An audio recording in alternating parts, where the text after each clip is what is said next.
बिस्मिल्लाहिर्रहमानिर्रहीम।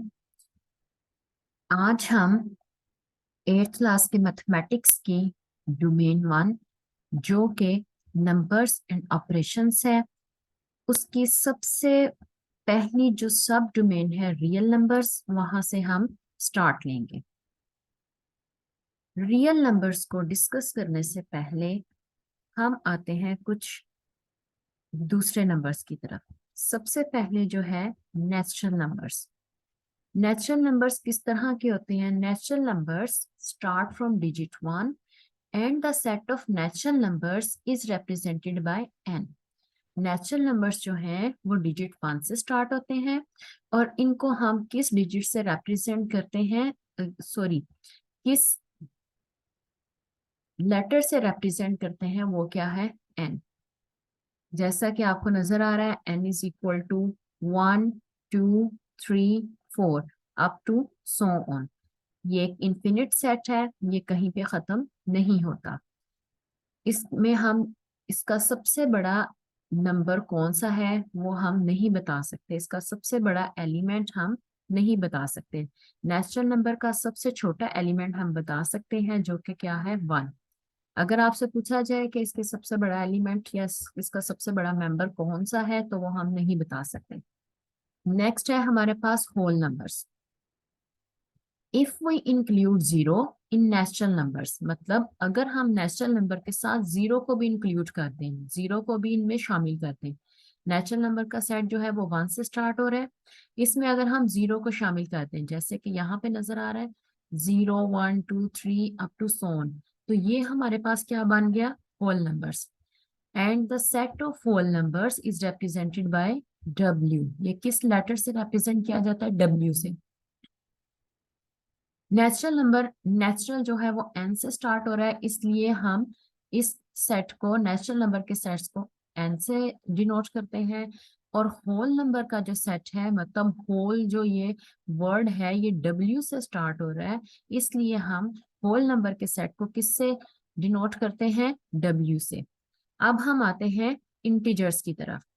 इंटीजर्स कैसे नंबर होते हैं?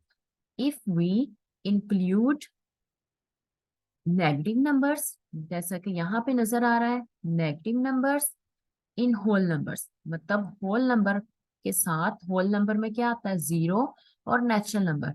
इसके साथ साथ अगर हम इनमें नेगेटिव नंबर्स को भी इंक्लूड कर दें, तो हमारे पास जो नंबर्स बनते हैं, जो न्यू सेट आता है, उसको हम क्या कहते हैं? Set of integer. ठीक है, और ये जो है हमारे पास, इसको हम किससे रिप्रेजेंट करते हैं? जी से। ठीक है, और ये हमारे पास क्या है? 0 plus minus 1 plus minus 2 plus minus 3 plus minus 4। Integers को हम सेट की फॉर्म में एक और तरीके से भी लिख सकते हैं। इसको देखने के बाद आपको ज्यादा अच्छे तरीके से इंटीजर्स की समझ आ जाएगी। इंटीजर्स में ये साइड पे देखें 1 2 3, ये क्या है? ये पॉजिटिव नंबर्स हैं। ठीक है, और यहाँ पे आपको जीरो नजर आ रहा है। ठीक है, और ये सारे के सारे क्या है? Negative numbers. जब नेगेटिव नंबर्स, जीरो और पॉजिटिव नंबर्स को हम इकट्ठा इस तरीके से लिख दें, तो इसको हम क्या कहते हैं? इंटीजर्स। और ये क्या कहलाता है? Set of integers. मतलब इंटीजर्स कौन से नंबर होते हैं? Zero, natural numbers and negative numbers, या इन अदर वर्ड्स हम कह सकते हैं जीरो, पॉजिटिव नंबर्स और नेगेटिव नंबर्स, इन सबको हम क्या कहते हैं? इंटीजर्स। और इंटीजर के सेट को हम जी से जाहिर करते हैं। ठीक है, इसको हम जी से क्यों डिनोट करते हैं? ये एक जर्मन वर्ड जालन से लिया गया है। ठीक है, जिसका मीनिंग क्या है? नंबर्स। इस वजह से हम जो इंटीजर्स हैं उनको आई से नहीं बल्कि जी से डिनोट करते हैं। उसके बाद आते हैं हम रैशनल नंबर्स की तरफ, जिसको हम रिप्रेजेंट करते हैं क्यू से। ठीक है, अभी हम आगे चल के देखते हैं कि हम इसको क्यू से क्यों रिप्रेजेंट करते हैं। पहले हम इसकी डेफिनेशन की तरफ आते हैं। The numbers which can be written in the form of P by Q, मतलब सारे नंबर्स जो कि पी बाई क्यू की फॉर्म में लिखे जा सके, उनको हम क्या कहते हैं? Rational numbers. और पी और क्यू जो है वो कहाँ से है? इंटीजर से। इसका मतलब क्या है? पी क्या है? ऊपर वाला न्यूमिनेटर, क्यू क्या है, नीचे वाला डिनोमिनेटर। और ये दोनों पी और क्यू किससे हैं, जी से, मतलब इंटीजर से, मतलब ये नेगेटिव नंबर्स भी हो सकते हैं, जीरो भी हो सकता है, और पॉजिटिव नंबर्स भी हो सकते हैं, लेकिन साथ में एक रेस्ट्रिक्शन है कि q is not equal to zero. ठीक है, मतलब जो डिनोमिनेटर में जो भी है वो जीरो नहीं होगा, क्योंकि अगर डिनोमिनेटर में जीरो आ गया तो वो एक अनडिफाइंड फॉर्म हो जाएगी, वो हम सॉल्व नहीं कर सकते। जैसे अगर मेरे पास 2/0 आ जाए तो ये एक अनडिफाइंड फॉर्म है। ठीक है, इसको हम डिफाइन नहीं कर सकते। ठीक है, इस तरह के, इसलिए यहाँ पे कहा गया है q is not equal to zero. ठीक है, उसके बाद अगर यहाँ पे 2 आ जाए, ठीक है, तो 2 के डिनोमिनेटर में अगर यहाँ कुछ भी नहीं है, ठीक है, तो 2 के डिनोमिनेटर में क्या होगा, 1। ठीक है, इसी तरह अगर जस्ट 3 है, ठीक है, तो ये भी हमारे पास क्या होगा, ये हमारे पास रैशनल नंबर होगा। कैसे, जैसे मैंने अभी अभी बताया, 3 के डिनोमिनेटर में कुछ ना होने का मतलब क्या है, 1 है वहां पे। ठीक है, तो 3/1 ये भी क्या हो गया, एक रैशनल नंबर हो गया। All the numbers which can be written in the form of p/q are called the rational numbers. ठीक है, अब फॉर एग्जाम्पल 7/9, -5/3, 0/11, p जीरो हो सकता है लेकिन q जो है वो जीरो नहीं हो सकता।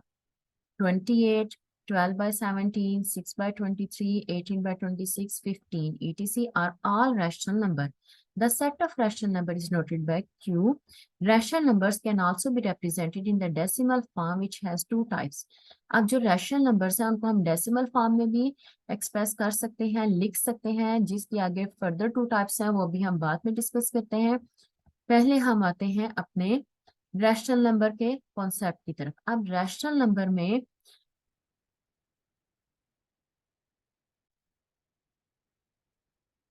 नेचुरल नंबर्स भी आएंगे, होल नंबर्स भी आएंगे, इंटीजर्स भी आएंगे, क्योंकि हर एक के डिनोमिनेटर में 1 तो जरूर होगा। ठीक है, अगर कुछ भी नहीं आई, वेरी सिंपल वर्ड्स के, अगर किसी के भी डिनोमिनेटर में कुछ नहीं है तो इसका मतलब वहां क्या होता है, 1।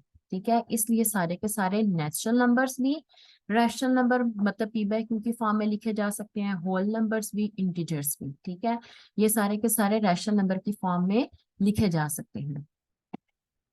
जैसे ये यहाँ पे आपको ऊपर ये एक डायग्राम है, यहाँ पे नजर आ रहा होगा इस डायग्राम में रियल नंबर्स। ठीक है, रियल नंबर्स में सबसे पहले क्या है, नेचुरल नंबर्स।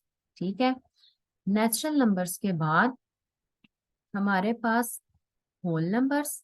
ठीक है, होल नंबर्स के बाद क्या है, इंटीजर्स, और इंटीजर्स के बाद क्या है, रैशनल नंबर। मतलब रैशनल नंबर जो है वो इंटीजर्स को, होल नंबर्स को और नेचुरल नंबर्स को सबको कवर कर रहे हैं। सारे के सारे ये सारे नंबर्स किसमें आ रहे हैं, रैशनल नंबर्स में। ठीक है, नेचुरल नंबर कहाँ से स्टार्ट हुए, 1 से। होल नंबर कहाँ से स्टार्ट हुए, 0 से। इंटीजर्स में एक क्या और चीज इंक्लूड होगी, नेचुरल नंबर, जीरो और नेगेटिव नंबर्स। अब रैशनल नंबर में क्या है, वो वाले सारे नंबर जिनको p/q की फॉर्म में लिख सकते हैं, और उसके साथ साथ इंटीजर्स, होल नंबर और नेचुरल नंबर, सारे के सारे अब हम आते हैं रैशनल नंबर्स की टाइप्स की तरफ। Rational numbers can also be represented in decimal form which has two types. First type हमारे पास क्या है, terminating numbers. Terminating decimal numbers are the decimals which have finite number of digits in its decimal part. Terminating decimal numbers ऐसे numbers होते हैं जो कि decimal part में finite number of digits रखते हैं। इसका मतलब यह, सबसे पहले तो डेसिमल नंबर्स हम इन्हें कहते हैं ऐसे नंबर्स जिनमें पॉइंट होता है, उनको हम क्या कहते हैं, डेसिमल नंबर्स। ठीक है, अब ऐसे नंबर्स जिनमें पॉइंट के बाद जो है, पॉइंट के बाद वाला जो हिस्सा होता है, जो पॉइंट के बाद वाले नंबर्स होते हैं, उन्हें हम क्या कहते हैं, डेसिमल पार्ट। ठीक है, और डेसिमल पार्ट में अगर फाइनाइट नंबर्स हैं तो फिर फाइनाइट का मतलब है कि जिनको हम काउंट कर सकते हैं, लिमिटेड नंबर्स होते हैं। ठीक है, तो उसको हम क्या कहते हैं, टर्मिनेटिंग डेसिमल। जैसे 3.14 है, ठीक है, पॉइंट के बाद जो डेसिमल पार्ट है वो क्या है, 1 और 4, ठीक है, ये फाइनाइट है। और इसी तरह 0.375 में 375, ये जो है ये डेसिमल पार्ट है, ठीक है। और ये सारी क्या है, टर्मिनेटिंग डेसिमल। टर्मिनेट का मतलब होता है खत्म हो जाना, मतलब ऐसी डेसिमल्स के जो खत्म हो जाती हैं, जो पॉइंट के बाद चलती ही नहीं रहती, वो अगर हम उन्हें डिवाइड करें तो वो पूरा पूरा डिवाइड होने के बाद कुछ आंसर आता है, फाइनाइट आंसर आता है, ठीक है। पॉइंट के बाद फाइनाइट नंबर ऑफ डिजिट्स होती हैं।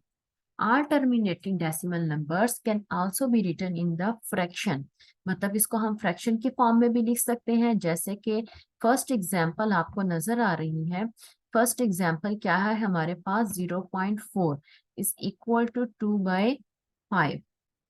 हम 0.4 को जब फ्रैक्शन फॉर्म में लिखेंगे तो पॉइंट की जगह 1 लगेगा और 4 की जगह 0।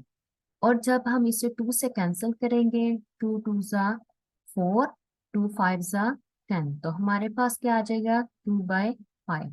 ये किस फॉर्म में आ गई, फ्रैक्शनल फॉर्म में, ठीक है। उसके बाद इसी तरह 3.14 है। जब हम इसका पॉइंट खत्म करेंगे तो पॉइंट की जगह क्या आएगा, 1, इस 1 की जगह 0, इस 4 की जगह 0। अब हम इसे कैंसिल करेंगे 2 से, ठीक है। 2 के टेबल में क्योंकि 3 नहीं आता, 3 से छोटी वैल्यू क्या है, 2, तो ये क्या हो जाएगा, 2 1 ज़ा 2। फिर आगे 1 कैरी करेंगे तो यहाँ क्या हो जाएगा, 11, ठीक है। 11 से छोटी वैल्यू 2 के टेबल में क्या आती है, 10, 2 5 ज़ा 10, ठीक है। फिर 1 कैरी करेंगे आगे तो ये क्या हो जाएगा, 14, 2 7 ज़ा 14, डिवाइडेड बाय 100 है, 100 को भी 2 से कैंसिल करेंगे, 2 5 ज़ा 10 एंड 2 0 ज़ा 0।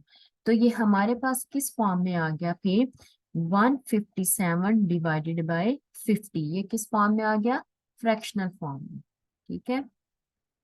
इसी तरह अब हम जाते हैं 0.375 की तरफ, इसको फ्रैक्शनल फॉर्म में लिखते हैं। इसमें जब सबसे पहले हम पॉइंट खत्म करेंगे तो पॉइंट की जगह क्या आएगा, 1। पॉइंट के बाद कितने डिजिट्स हैं, 3। 3 की जगह 0, 7 की जगह 0, 5 की जगह 0, ठीक है। अब हम नेक्स्ट इसको कैंसिल करेंगे जब 5 से, ठीक है। तो ये क्या हो जाएगा, 5 7 ज़ा 35, 3 कैरी किया तो फिर सॉरी 2 कैरी किया तो 5 5 ज़ा 25 हो जाएगा। इसी तरह पे यहाँ पे 5 2 ज़ा 10, 0 एज इट इज 0 की जगह पे 0 एज इट इज, फिर ये 5 से कैंसिल होगा। 5 1 ज़ा 5, 2 कैरी करेंगे तो 5 5 ज़ा 25, फिर इसको कैंसिल करने से 5 4 ज़ा 20 और 0, फिर फर्दर दोबारा इसको 5 से कैंसिल करेंगे तो हमारे पास क्या आंसर आएगा, 3/8। तो ये किस फॉर्म में हो गया, ये हमारे पास है फ्रैक्शनल फॉर्म में, मतलब हम टर्मिनेटिंग डेसिमल्स को फ्रैक्शनल फॉर्म में लिख सकते हैं। अब हम आते हैं नॉन टर्मिनेटिंग डेसिमल की तरफ। Non terminating and recurring decimal numbers, the decimal numbers in which one digit or group of digits repeat again and again infinite times in its decimal part are called recurring decimal numbers।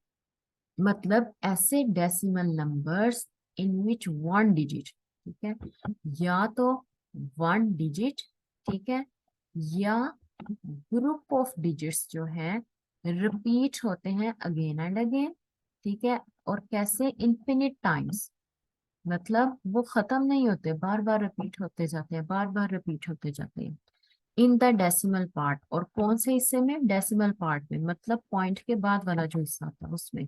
तो उनको हम क्या कहते हैं, recurring decimal. It can also be written in fraction form, इनको भी हम fractional form की में लिख सकते हैं। फॉर एग्जांपल 9/2 है, जब हम 9/2 को डिवाइड करते हैं, 2 को अंदर रखते हैं और 9 को बाहर रख के डिवाइड करते हैं, तो हमारे पास क्या आंसर आता है, 0.2222 अप टू सो ऑन। अब आप लोग देख रहे हैं ये 2 रिपीट होता जा रहा है, रिपीट होता जा रहा है, ठीक है। इसी तरह जब 4 और 11 को हम डिवाइड करते हैं तो हमारे पास आंसर क्या आता है, 0.36, ठीक है, 36। फिर 3 6, ये 3 6 3 6 बार बार रिपीट होता जाएगा और इन्फिनिटली रिपीट होगा, कहीं पे ये खत्म नहीं होगा, चलता जाएगा। इसी तरह 43/99 को जब हम डिवाइड करेंगे, ठीक है, तो फिर ये कैसे होगा, 0.434343, मतलब ये चलता जाएगा। इसी तरह, और एक तो ये टर्मिनेट नहीं हो रहा, मतलब खत्म नहीं हो रहा, नॉन टर्मिनेटिंग है, और उसके साथ साथ रीअकर मतलब बार बार आ रहा है, बार बार आ रहा है, ठीक है। 156/9 में जब हम डिवाइड करेंगे तो 17.33333 आता जाएगा। इसी तरह 22/7 में जब हम डिवाइड करेंगे तो हमारे पास क्या आएगा, 3.1428571। ये आप देख रहे हैं यहाँ पे 142857, पहले ये रिपीट हो रहा है, फिर दोबारा देखें 142857, ये रिपीट हो रहा है, ठीक है। और इसी तरह नेक्स्ट ये बार बार आता जाएगा। तो इनको हम क्या कहेंगे, non terminating and recurring decimal.